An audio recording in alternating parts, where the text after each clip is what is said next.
Новый интерактивный ужастик от авторов, что собаку на них съели, подтянутый графон и детализированные лица, популярная соревновательная хоррор-франшиза, взятая за основу сеттинга, 3 временных периода, в которых происходит действие, новые механики, различные персонажи, ужасы, решения, спасения и смерти, отличный плацдарм для отличной игры. Так почему же получилось так хуёво? Извините, не хочу тут строить интригу в обзоре. Ну, создатели игры же ее не строили, чего мне тут стараться. Да и вы любите рассказ про плохие игры, и я люблю про них рассказывать, потому что это получается смешно и незатейливо. Да и сей продукт, собственно, вышел, ну, вот таким вот. Поэтому вот вам плашка, что я Василий Гальперов, осилил это нечто 3 раза, сумел спасти всех героев, и сейчас я расскажу вам, почему Фрэнк Стоун не прошел кастинг. Ах да, переход, что вы смотрите, Stop Game.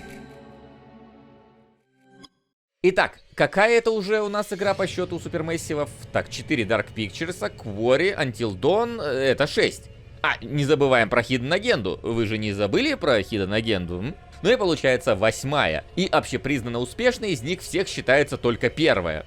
Ну и еще House of Ashes с оговорками. Ну и да, и Until Dawn давно уже я не перепроходил, может сейчас как выйдет переиздание, как все оплюют ее, как было с Heavy Rain. Но вообще дожить до рассвета 10 лет скоро стукнет, так что это и не удивительно. А вот удивительно, что за это время студия не смогла перепрыгнуть свой первый подобный проект. Пока второй сезон Темных картинок в лице директивы 80 сколько-то там подозрительно похожий на Callisto Protocol еще куется, обещая там полноценный геймплей, не только кинцо, отдельная часть студии взялась за подработку, которую иногда называют халтуркой. И в данном случае это будет уместно. Помочь, так сказать, с развитием лора для такой игры, как Dead by Daylight. Что как бы забавно. Кто не в курсе, то ДБД это, наверное, единственная асимметричная соревновательная игра, которая продолжает жить через года. Все Пятница 13, Хищники и Волвы благополучно сдохли. А это держится и обзаводится кучей абсурдных DLC, каждый из которых, судя по всему, постоянно ломает баланс.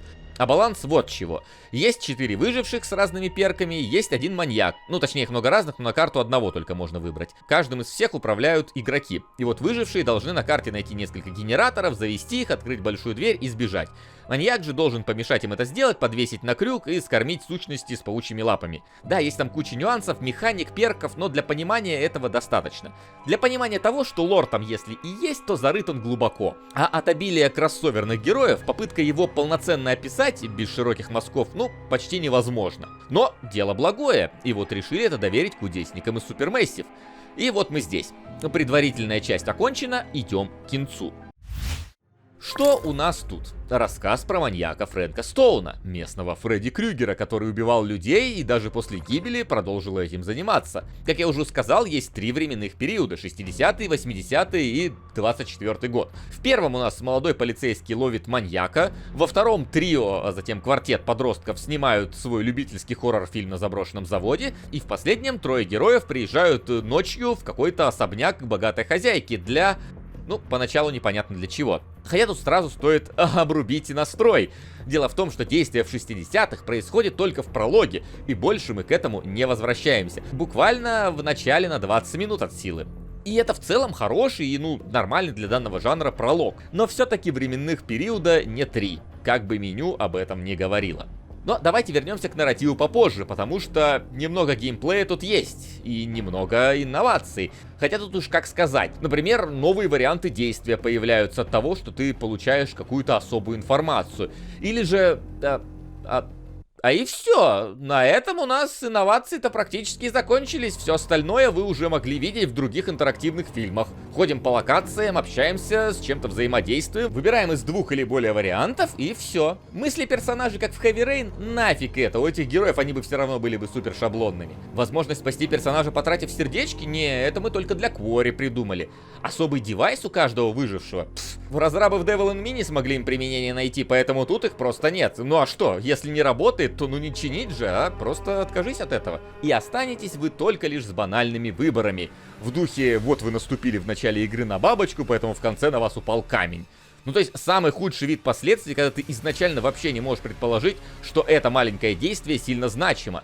Да и стреляет такое ружье, купленное в магазине ИП Чехов, так поздно, что уже и патроны в нем оцерели. Сейчас спойлер без контекста, ну как бы забейте, серьезно.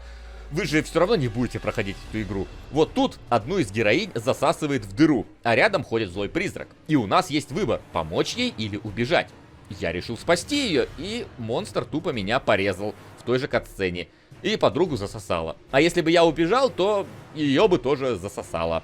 Вот честно не знаю, в какой момент мы пошли не в ту сторону. Помните, как в ныне всеми оплеванной Heavy Rain Скотт Шелби мог просто уйти от комнаты проститутки, слыша, как ее там избивает парень, а мог вмешаться и навалять. И вот тут, если ты выбирал более героическое и правильное поведение, то тебя это награждало яркой экшн-сценой, но при этом и добавляло сложности, ведь можно было и проиграть в ней. Да, это не несло последствий особых, но как минимум на эмоциональном и развлекательном уровне это работало. А здесь просто выбор «беги или сдохни».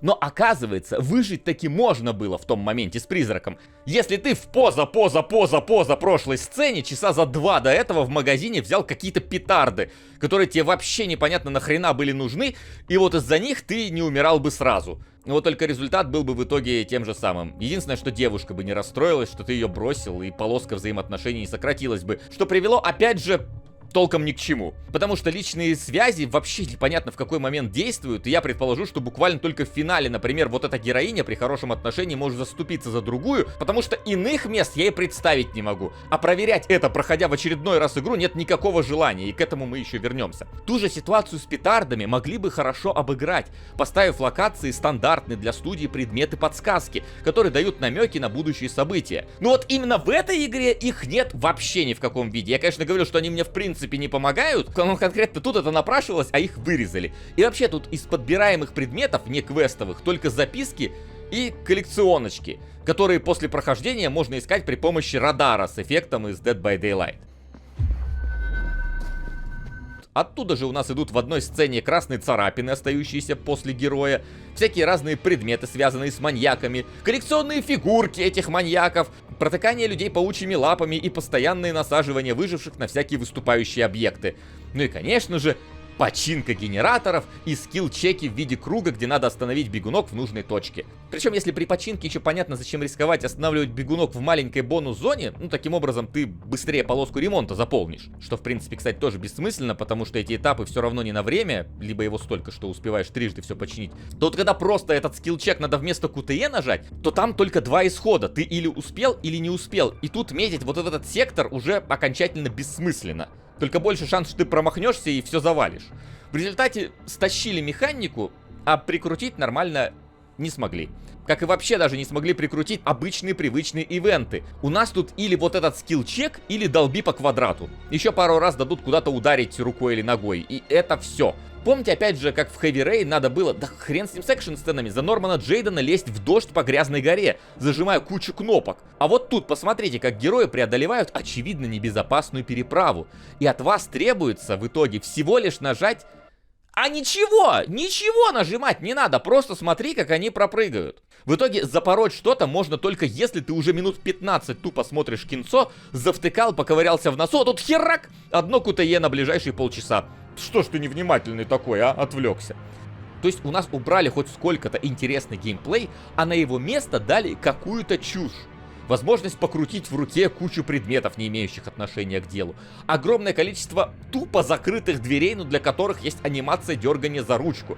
Вот этот вот ящик под коллекционные предметы, который встречается на каждой хреновой локации, который нужен вот нахера, чтобы посмотреть, какие я не нашел собирашки. У вас же в меню есть вкладка с коллектаблсами. Ну вот только не с этими, а с другими, потому что тут у нас только куколки монстров и записки, которые нельзя перечитать. И я не то чтобы любитель это делать, но в каких-то сценах нам просто не дают ознакомиться с их информацией. Вот тут героиня берет чужой блокнот, что-то там смотрит и сразу же начинает говорить другому герою возмущение по поводу его содержания. А можно мне тоже контекста дать, а? Ну, чтоб я понял, о чем речь, а не намеками догонял, а? Зато вот книги, которые с основной историей связаны только метафорически, это зачитайся, простыни текст, пожалуйста. И вот везде какая-то деградация. Я молчу уж про то, что они локации одни и те же по 350 раз используют. Я вот по этому пандусу просто за 5 разных персонажей ходил туда и обратно на этом заводе постоянно. И единственное, что может спасти геймплейно здесь, это боевые сцены, которые тут выполняются при помощи камеры. Надо снимать ею призрака, и тогда он через какое-то время пропадет. Ну такое, знаете, я как генерал Fatal Frame'ов смеюсь над этим, учитывая, что враг почти не двигается, в тайминг ничего нажимать не надо, а единственная помеха это иногда отлетающий в сторону прицел. Зато из-за этого все поединки выглядят здесь вот так. когда один со всей силы изображает, что идет, а другой изображает, что ему тяжело держать камеру.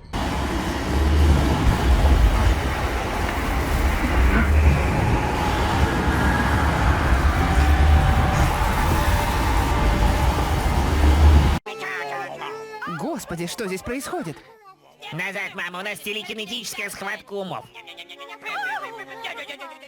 Но все это, по факту, были бы мелочи. Конечно, неприятные, но терпимые. И компенсируемые интересным сюжетом и захватывающими поставленными экшн-сценами. Но тут-то ни хера нету! Пролог 20 минут в начале, ладно. Финальные 2 главы еще 40 минут, в которых хоть что-то происходит. Да, тухлее многих экшен-эпизодов из прошлых игр, но это хоть что-то. Остальные 5 часов все просто ходят и говорят. Говорят и ходят. Ходят во время разговора и говорят во время хождения. Причем по заветам Кратоса и Лодки, если ты чутка отойдешь, то они фразу обрывают, и потом вот эти вот вечные... о чем это я говорил? А не помнишь, где я остановился? Так, о чем это я? Я хотел сказать... Так, о чем это я? О чем мы...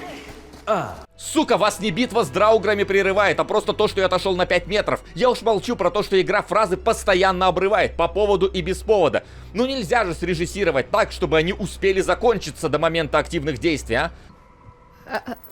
Мне кажется, да. Не знаю. Сувениров прошлых жертв, которые могут стать защитными расслабься, не бери в талисманами голову. для своих хозяев. А русские голоса, за что, кстати, спасибо, конечно, но кто озвучил Мэдисон? Почему у нее то ли говор какой-то, то ли дефекты речи? Омлет? Мы что, вам яйца? Мам, посоветуй что-нибудь своему медвежонку. Омлет, медвежонок. Я еще подумал, ну, наверное, это специально. Она еще упоминает, что в Берлине жила последнее время. Здесь, в Англии? Нет, в Берлине училась. Ну вот в оригинальной озвучке... Hey, you're a horror filmmaker. I thought, like, #1 rule of horror movies was never pick up hitchhikers. И намека нет на баварский говор. Кстати, моя мама из Орегона. Ну, одна из них. Ну, 2 мамы это объясняет. И все это вкупе с местными великолепными диалогами порождает какую-то вообще самодеятельность полную, где тебя или все бесят, или ты о них не можешь ничего сказать. Кому нужен рабочий дедлайн, когда каждая потраченная зря секунда приближает тебя к дедлайну абсолютному, вечному? Девочка Тихоня, она просто вот Тихоня. Любовная пара, в которой одна это вечно орущая шилом в одном месте деваха, и парень, который такой: ой, а ты общаешься с ним, а я же люблю тебя, а ты любишь его, но ты же не можешь любить его. И она ему: да я люблю тебя, а ты, наверное, любишь ее. Почему у вас опять вот эти вот биопроблемы на ровном месте, а? То у нас молодежь пошла плавать и попала в передрягу, то поехали на автобусе и попали в сон собаки. Из-за идиота остались в лагере и все сдохли от кринжа. Пошли снимать документалку и не сняли. Тут вообще повтор получается полный, потому что тоже пошли снимать кино. Хотя в этот раз досняли. Где серьезный сюжет? Где House of Ashes? Почему у вас сценарист его больше ничего не писал? Я даже проверил. Где мой Салим, за которого и двор я готов был стрелять в упор? Где он вообще не желал участвовать уже в боевых действиях и просто хотел вернуться к детям? Где он вступал в неравную схватку с тварями и побеждал? Где 2 солдат противоборствующих сторон победили ненависть друг к другу и стали настоящими боевыми братьями? Где я костьми готов был лечь, чтобы вытащить их обоих из этой передряги? Сэмпер, сука, фай! Зато у нас привязка к ДБД. Вот только героев этих нет в ДБД. Маньяка Фрэнка Стоуна нет в ДБД. Локации с заводом нет в ДБД. Кроме генератора и штырей никаких механик нет из ДБД. Ни пряток в шкафах, ни убегания и переворачивания палетов, ни споров в интернете по поводу баланса, ни приятного кроссовера с кучей маньяков. Не объясняют половину всех деталей мира. И финал еще, в котором вообще плевать, кто выжил, а кто нет. В худших традициях Стивена Кинга. Но зато вот к ДБД подвязали. Молодцы. Для кого это все, а? Неужели любители асинхронных мультиплеерных заруб захотят 6 часов гонять в кино без интерактива? А новые пользователи, которые с этой игры познакомятся с миром ДБД, их вряд ли такая занудная история заставит попробовать оригинал. А еще для платины надо обязательно посмотреть вообще все сцены в игре. Вот на этом гигантском таймлайне. Кошмар. Это какой-то позор. Я не знаю. Ян в прошлый раз поставил Devil in Me мусор. Но если то было мусором, что это 2 мусора. То, ради чего вы играете в интерактивное кино, тут отсутствует. Сюжет, персонажи, важность выборов, интерактивные экшен-эпизоды. Все мимо. Ой. А помните, как в Фаренгейте ты мог проиграть во время драки, потому что это было, сложно, а не потому что зевнул? Пойти, что ли, перепройти? Ну, хотя бы до появления инопланетян и киборгов. Не тратьте на это деньги. Тем более 3000 рублей. Это просто капец какой-то.